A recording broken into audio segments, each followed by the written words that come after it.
প্রিয় শিক্ষার্থীবৃন্দ, আশা করি তোমরা ভালো আছো। অনলাইন ক্লাসে তোমাদের আমন্ত্রণ জানাচ্ছি।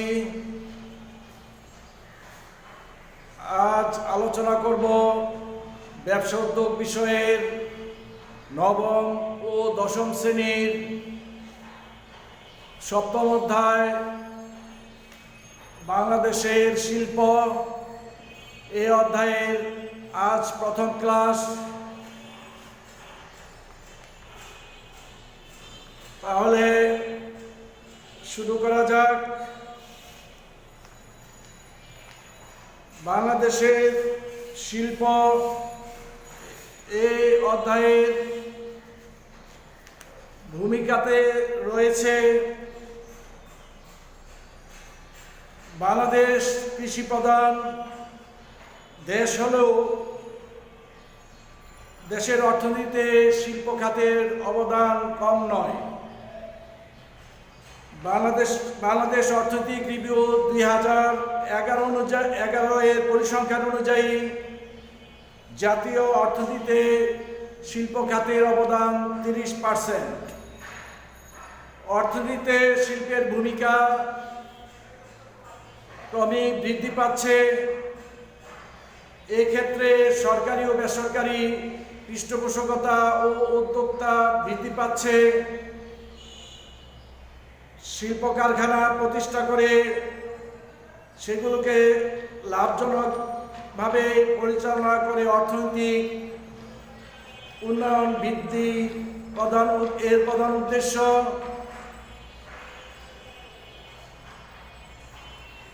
শিল্পের উৎপাদন সাধারণত কারখানা ভিত্তিক হয়ে থাকে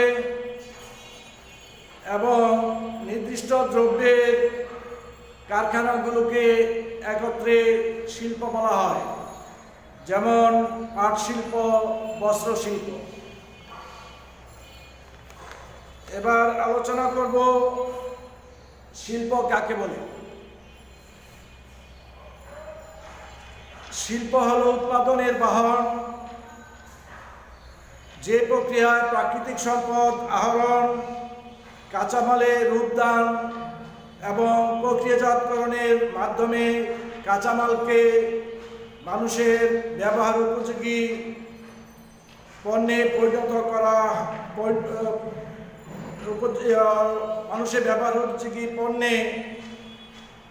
করা হয়, তাকে শিল্প বলা হয়। এবার আলোচনা করব ব্যাপক অর্থে শিল্পকে কয় ভাগে ভাগ করা যায় ও কি কি।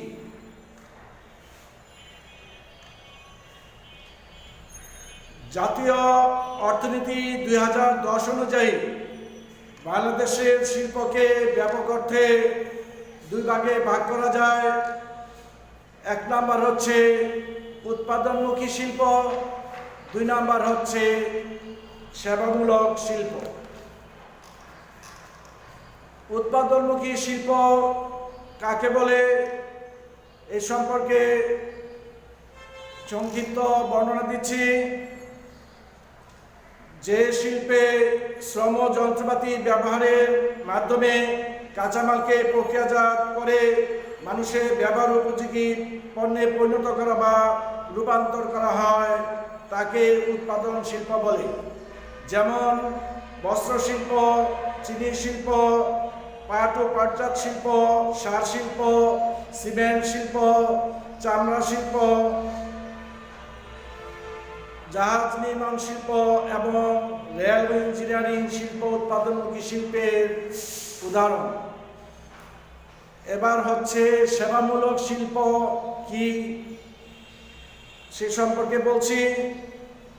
যে শিল্পে যন্ত্রপাতি কিংবা স্থায়ী সম্পদ বা মেধা সম্পদের ব্যবহারের মাধ্যমে সেবামূলক কর্ম সম্পাদিত হয়, তাকে সেবা শিল্প বলে। যেমন মৎস্য আহরণ, নির্মাণ শিল্প ও হাউজিং, অটোমোবাইল সার্ভিসিং, বিনোদন শিল্প, হর্টিকালচার, ফ্লোরিকালচার, ফুল চাষ ও ফুল বাজারজাতকরণ, দুগ্ধ ও পোলট্রি উৎপাদন এবং বিপণন, হাসপাতাল ও ক্লিনিক, পর্যটন ও সেবা, পরিবহন ও যোগাযোগ ইত্যাদি সেবা শিল্পের উদাহরণ। এ পর্যায়ে আলোচনা করব বিনিয়োগের মাপকাঠিতে উৎপাদনমুখী ও সেবা শিল্পের প্রকারভেদ সম্পর্কে। বিনিয়োগের মাপকাঠিতে উৎপাদনমুখী শিল্প ও সেবা শিল্পকে 4 ভাগে ভাগ করা যায়। 1 নাম্বার হচ্ছে কুটির শিল্প, 2 নাম্বার হচ্ছে ক্ষুদ্র শিল্প, 3 নাম্বার হচ্ছে মাঝারি শিল্প, 4 নাম্বার হচ্ছে বৃহৎ শিল্প। এবার এই 4টি সম্পর্কে সংক্ষিপ্ত বর্ণনা। প্রথম হচ্ছে কুটির শিল্প। যেসব শিল্প প্রতিষ্ঠানে জমি ও কারখানা ভবন ব্যতি রেখে স্থায়ী সম্পদের মূল্য প্রতিস্থাপন ব্যয়সহ 5 লক্ষ টাকার নিচে এবং পারিবারিক সদস্যদের সমন্বয়ে সর্বোচ্চ জনবল 10 জনের অধিক নয়, সাধারণত স্বামী স্ত্রী, পুত্র কন্যা, ভাই বোন ও পরিবারের অন্য সদস্যদের সহায়তায় কুটির শিল্প পরিচালিত হয়। এবার হচ্ছে ক্ষুদ্র শিল্প। যেসব শিল্প প্রতিষ্ঠানে জমি ও কারখানা ভবন ব্যতি রেখে স্থায়ী সম্পদের মূল্য প্রতিস্থাপন ব্যয়সহ 50 লক্ষ টাকা থেকে 10 কোটি টাকা, কিংবা যেসব শিল্প প্রতিষ্ঠানে 25 থেকে 99 জন শ্রমিক নিয়োজিত রয়েছে সেই সমস্ত শিল্পকে বলা হয় ক্ষুদ্র শিল্প। যদি সেটা সেবামূলক শিল্প হয় তাহলে সেক্ষেত্রে পুঁজির পরিমাণ হবে 5 লক্ষ থেকে 1 কোটি টাকা, কিংবা শ্রমিকের সংখ্যা হবে 10 থেকে 25 জন। এবার মাঝারি শিল্প। যেসব শিল্প প্রতিষ্ঠানে জমি ও কারখানা ভবন ব্যতি রেখে স্থায়ী সম্পদের মূল্য প্রতিস্থাপন ব্যয়সহ 10 কোটি টাকার অধিক এবং 30 কোটি টাকার মধ্যে সীমাবদ্ধ সেসব শিল্প প্রতিষ্ঠানকে বলা হয় মাঝারি শিল্প। এ সমস্ত শিল্প প্রতিষ্ঠানে শ্রমিকের সংখ্যা হবে 100 থেকে 250 জন। যদি সেটা সেবামূলক হয় তাহলে সেবামূলক শিল্পের ক্ষেত্রে পুঁজির পরিমাণ হবে 1 কোটি থেকে 15 কোটি টাকা, কিংবা যেসব শিল্প প্রতিষ্ঠানে 50 থেকে 100 জন শ্রমিক নিয়োজিত রয়েছে সেই সব শিল্পকে বলা হয় সেবামূলক মাঝারি শিল্প। এবার আলোচনা করব বৃহৎ শিল্প সম্পর্কে। যেসব শিল্প প্রতিষ্ঠানে জমি ও কারখানা ভবন ব্যতি রেখে স্থায়ী সম্পদের মূল্য প্রতিস্থাপন ব্যয়সহ 30 কোটি টাকার অধিক, কিংবা শ্রমিক সংখ্যা 250 জনের অধিক সেই সমস্ত শিল্প প্রতিষ্ঠানকে ধরা হয় বৃহৎ শিল্প। এবং সেটা যদি সেবামূলক শিল্প হয় তাহলে সেই ক্ষেত্রে পুঁজির পরিমাণ হবে 15 কোটি টাকার অধিক এবং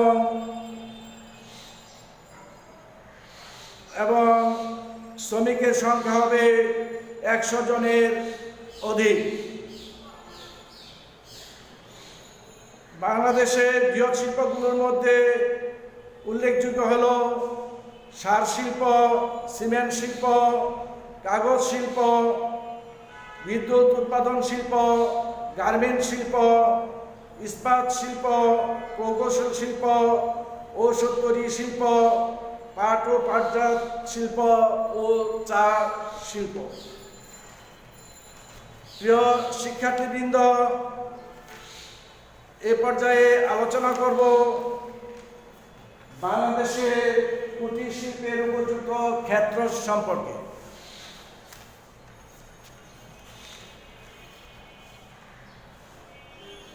বাংলাদেশের কুটির শিল্পের উপযুক্ত ক্ষেত্র হলো ছোট জায়গা, স্বল্প মূলধন, ব্যক্তিগত নৈপুণ্য ও সৃজনশীলতা, কারিগরি জ্ঞান ও পারিবারিক সহযোগিতার উপর ভিত্তি করে গড়ে ওঠে কুটির শিল্প।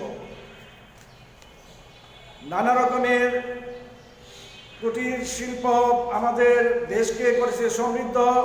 বিভিন্ন অঞ্চলের কুটির শিল্প এত বেশি সুনাম অর্জন করেছে, যার কারণে দেশের বিভিন্ন অঞ্চলে সেই অঞ্চলের কুটির শিল্পের নামে পরিচিতি লাভ করেছে। যেমন রাঙ্গামাটি কুটির শিল্প, মণিপুরি কুটির শিল্প, কুমিল্লার খদ্দর ইত্যাদি। নিম্নে এখানে একটি বাংলাদেশের কুটির শিল্পের উপযুক্ত ক্ষেত্রের একটি তালিকা দেওয়া আছে। সেই তালিকাটি আমি এখন আলোচনা করব। এই তালিকার মধ্যে বাম পাশে আছে কুটির শিল্পের ধরন এবং ডান পাশে আছে উৎপাদিত দ্রব্যাদি। কুটির শিল্পের ধরনের মধ্যে প্রথমে আছে পাটজাত শিল্প এবং উৎপাদিত দ্রব্যাদি হচ্ছে স্কুল ব্যাগ, শিকার, দেয়াল মাদুর, পাটের স্যান্ডেল, কার্পেট ইত্যাদি। তারপর আছে বাঁশ ও বেত শিল্পের মধ্যে আছে যেমন বেতের ঝুড়ি, বাল্ব সেট, চায়ের ট্রে, বেতের চেয়ার, দোলনা, পুতুল, ঝুড়ি, ফুলদানি, চাটাই, ডালা, কুলা, চালুন ইত্যাদি। কুটির শিল্পের ধরনের মধ্যে আছে যেমন মৃৎশিল্প। এই মৃৎশিল্পের দ্রব্যাদি হচ্ছে বিভিন্ন ধরনের জীবজন্তু, ফল, ফুল, তৈজসপত্র, শোপিস, পুতুল, ফুলদানি, ফুলের টব, হাড়ি, কলসি ও অন্যান্য সামগ্রী। তাঁত ও বস্ত্রশিল্প উৎপাদিত দ্রব্যাদি হচ্ছে শাড়ি, লুঙ্গি, টেবিল ক্লথ, সোফার cloth, Jamdani, sweater, bag, muffler, সুতার টুপি, ওয়ালনেট, চাদর, গামছা, শীতবস্ত্র, রেডিমেড গার্মেন্ট, হুঁশিয়ারি। খাদ্য সহায়ক শিল্প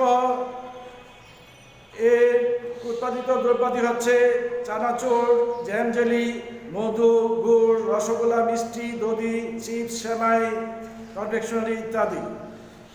হস্তশিল্পের মধ্যে রয়েছে হাতের শিল্প, কার্পেট, শতরঞ্জি, নকশিকাঁথা, অফিস স্টেশনারি ও বুক বাইন্ডিং, মাছ ধরার জাল, মাদুর, মিষ্টি প্যাকেট। ঝিনুক শিল্পর মধ্যে রয়েছে ঝিনুকের মালা, অলংকার, খেলনা, শোপিস। ক্ষুদ্র ইস্পাত ও প্রকৌশল শিল্প এর মধ্যে রয়েছে দা, কোদাল, খুন্তি, কাঁচি, সুরমাদানি, রেডিও, টেলিভিশন ও ফ্রিজ মেরামত, ওয়েল্ডিং ওয়ার্কশপ, বালতি, ট্যাঙ্ক তৈরি, মোটরসাইকেল, জিপ, ট্রাক ও বাস মেরামত। তারপর আছে যেমন কেমিক্যাল, ফার্মাসিউটিক্যাল শিল্প। এর উৎপাদিত দ্রব্যাদি হচ্ছে ব্যবহারিক তেল, আতর, গোলাপ জল, আগরবাতি, মোমবাতি, ওয়াশিং সোপ, ফিনাইল ইত্যাদি। প্রিয় শিক্ষার্থীবৃন্দ, এবার আমি আলোচনা করব ক্ষুদ্র মাঝারি শিল্পের উপযুক্ত ক্ষেত্র সম্পর্কে।